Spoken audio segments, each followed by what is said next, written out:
Hello my guys. അപ്പോൾ നമ്മൾ രാവിലെ ഇതാ ചെങ്ങായി ഒന്ന് വിളിച്ചു. അവൻ്റെ ട്യൂഷനിൽ എന്തോ ഫെസ്റ്റിവലാണ്. അങ്ങനെ നമ്മൾ ഒന്നും നോക്കി നമ്മൾ പിന്നെ അങ്ങോട്ട് പോയി. അവിടെ പോയപ്പോൾ നമ്മളെ ഇൻഫ്ലുവൻസർ ചെങ്ങായൊക്കെ ഉണ്ടായിരുന്നു.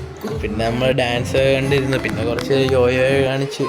പിന്നെ അവിടുത്തെ പരിപാടി അടിപൊളിയായിരുന്നു. പിന്നെ അത് കഴിഞ്ഞ് ഇറങ്ങിയപ്പോൾ ബസ് കാത്തിരിക്കുകയാണ്. ഇപ്പോൾ ബസ് വന്ന് അങ്ങനെ ബസ്സിൽ കയറി വീടെത്തി.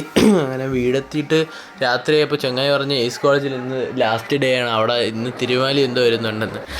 അങ്ങനെ അത് കാണാൻ വേണ്ടി നമ്മൾ ചുമ്മാ ഇറങ്ങി എയ്സ് കോളേജ് എത്തി. കയറ്റി വിട്ടില്ല. പിന്നെ നമ്മൾ ഒരു ചേട്ടൻ്റെ കാലൊക്കെ പിടിച്ച് കയറി. അങ്ങനെ പരിപാടി കാണുകയാണ്. പരിപാടിയൊക്കെ കണ്ട് അടിപൊളിയാണ്. നമ്മൾ ചെങ്ങായി സ്റ്റെപ്പൊക്കെ ഇട്ട് പിന്നെ അടിച്ച് പൊളിച്ച്. തിരുമാലി ഒന്ന് ഉപ്പ് വെടിച്ചില് പാട്ടുള്ളായിരുന്നു. പിന്നെ ഞാനും എൻ്റെ അനിയനും ഓരോ സ്റ്റെപ്പുകൾ വെച്ച് അങ്ങ് കാച്ചി. നമ്മൾ പിന്നെ അവനെ ഡാൻസറൊക്കെയാണ് അവൻ. പിന്നെ അതൊന്നും കുഴപ്പമില്ല. പിന്നെ ആ സൈഡിൽ അടിയൊക്കെ ഉണ്ടായിരുന്നു, നമ്മളതൊന്നും മൈൻഡ് ചെയ്തില്ലേ. പിന്നെ ഞാനും അങ്ങോട്ട് ഡാൻസൊക്കെ വെച്ച് കാച്ചി. അത് കഴിഞ്ഞ് ഇറങ്ങി. അപ്പോൾ ബൈ. വീഡിയോ ഇഷ്ടപ്പെട്ടാൽ ലൈക്ക് ചെയ്യ്, സബ്സ്ക്രൈബ്.